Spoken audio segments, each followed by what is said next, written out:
The fluorescent lights hummed softly overhead, casting a sterile, almost ghostly light down the quiet corridor.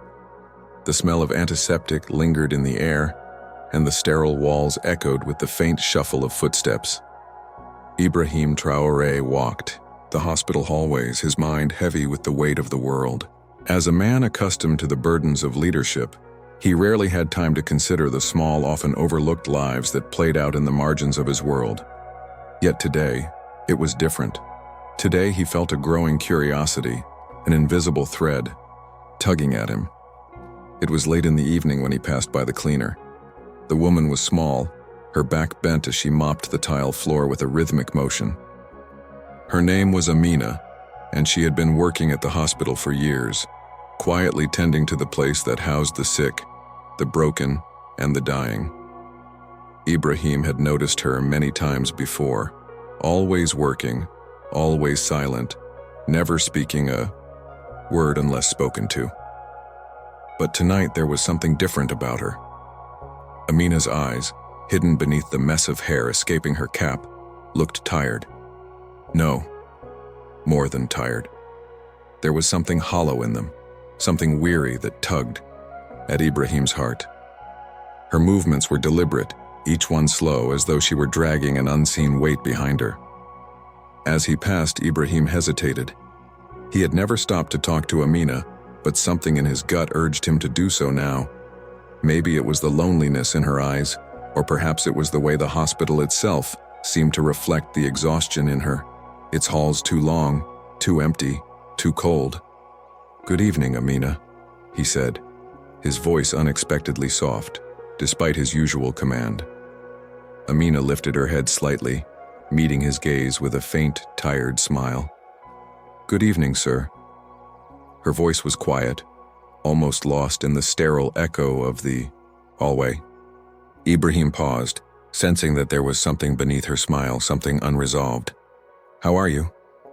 he asked, more out of politeness than curiosity, but as the words left his mouth, he realized he wanted an answer. Her smile faded, and her eyes flickered with something that was impossible to ignore, a deep, internal sadness. She didn't speak for a long moment, and Ibrahim stood there silently waiting, unsure of what compelled him to stay. Finally she spoke, her voice barely above a whisper. "I'm fine, sir. Just tired." Ibrahim frowned. Her answer was vague, too vague to be truthful. He had seen that look too many times in his life, the quiet resignation of a person who had learned to bury their pain deep, only to watch it fester and grow. Something in Amina's demeanor stirred the leader in him, the part that had always protected, always tried to understand the heart of things no matter how buried. "You know," he said, stepping a little closer, "you don't have to do this alone. Sometimes it helps to talk." Amina's eyes darted away and she quickly wiped the mop over the floor, her movements more hurried now, as if trying to brush away the conversation, the unwanted attention. But Ibrahim didn't move. His gaze held hers, and for a brief moment, it seemed like the walls of the hospital itself were closing in on them both. "I'm just tired, sir," she repeated, but this time her voice broke slightly, revealing a crack in her stoic armor. Before Ibrahim could respond, the door at the far end of the hall opened, and a nurse stepped out, causing Amina to straighten up immediately, her mask of composure returning. "Excuse me, sir," she said, with the practiced politeness of someone who had spent years suppressing her feelings. Ibrahim hesitated, but there was a subtle shift in his chest, a prickling sense that he hadn't finished his encounter with Amina. As he turned to leave, he looked over his shoulder at her once more. "Take care of yourself, Amina," he said, softly, his voice carrying the weight of something he couldn't quite name. Scene 2. A hidden truth unfolds. The next few days passed in a blur for Ibrahim. The pressures of his leadership responsibilities never seemed to let up, each day blending into the next with little time to breathe. But something about Amina's weary face lingered in his mind, a puzzle piece that wouldn't quite fit. One evening, after a particularly grueling round of meetings, Ibrahim found himself walking the corridors of the hospital again. He told himself it was for another routine check, but deep down he knew why he was there. He needed to see Amina again, to understand the sadness that clung to her like a shadow. When he found her, she was once again at her post, silently scrubbing the floors, her shoulders hunched. This time there was no hesitation in Ibrahim's step. He approached her directly, his tone firm but compassionate. "Amina," he said, stopping beside her. "I need to ask you something." Amina looked up, her expression neutral, but Ibrahim could see the fatigue in her eyes, the kind of exhaustion that went beyond physical labor. It was something deeper. "What is it, sir?" she asked, her voice lacking the usual warmth. "I want to know what's going on. You're not just tired, are you? There's something else. Something you're carrying." Amina's face flickered. With something, a flash of fear? No, something darker, more resigned. She didn't speak for a long while, and Ibrahim wondered if he had pushed too hard. But then she exhaled, her body slumping slightly, and in that moment Ibrahim knew something was coming, something big. "I never wanted you to know," she began, her voice raw and fragile. "But I can't keep pretending anymore." Scene 3. The unspoken suffering. Amina told him everything. She had worked at the hospital for years, not just because she needed the job, but because it had been the only way to care for her younger brother, who had been gravely ill for as long as she could remember. The boy, who had once been the joy of her life, was now confined to a bed in a small room at the far end of the hospital, too ill to move, too weak to speak. His condition had been deteriorating, and Amina had watched helplessly as he slipped away bit by bit. The burden of caring for him had weighed on Amina's heart, and every night after her shift she would sit by his bedside, trying to comfort him with whispered words and gentle touches. Yet she knew the truth, that no matter how hard she tried, nothing could save him. But there was more to her story. Amina had always been quiet, always kept to herself.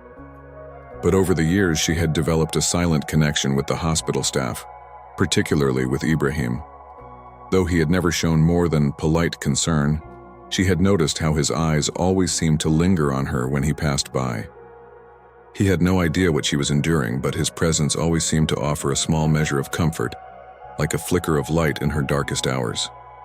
Scene 4. The turning point. As the days passed, Ibrahim found himself returning to the hospital, more frequently, not just for work, but to check on Amina and her brother. Something had changed within him. The weight of his own struggles seemed lighter when he focused on the quiet courage of Amina. Her strength was not in words or grand gestures, but in the quiet sacrifice she made every single day, and it resonated with him deeply. It was during one of his visits to her brother's room that the truth about Amina's situation became fully clear. He stood by the boy's bedside, watching him sleep, his breath faint but steady.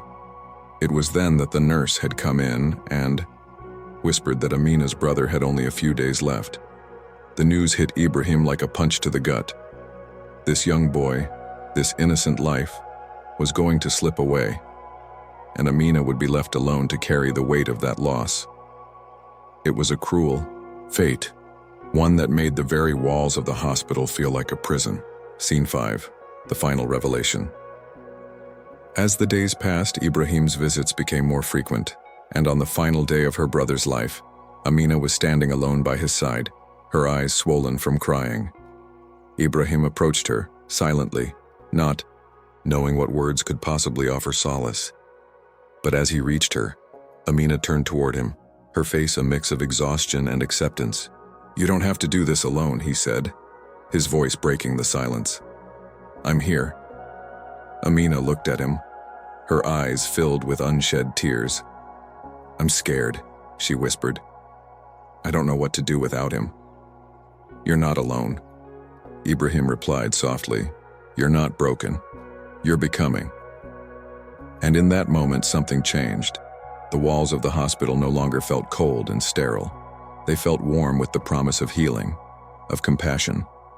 Ibrahim had discovered something more than a truth about Amina. He had discovered the strength of the human spirit, the quiet resilience that could weather any storm. Final scene, a quiet walk. In the days that followed, Ibrahim became a quiet presence in Amina's life, offering his support, his friendship, and his time. Her grief would take time to heal, but she was no longer alone. As they walked out of the hospital together one evening, the sun was setting in a soft pink and purple sky. "Thank you," Amina said quietly, her voice still raw but stronger than before. Ibrahim smiled, his heart lighter than it had been in weeks. "You don't need to thank me," he replied. "We all have our battles. We just need to fight them together." Call to action. If this story touched your heart, consider subscribing for more inspiring tales of hope, healing, and unexpected kindness. Hit the like button and share this with someone who needs it today.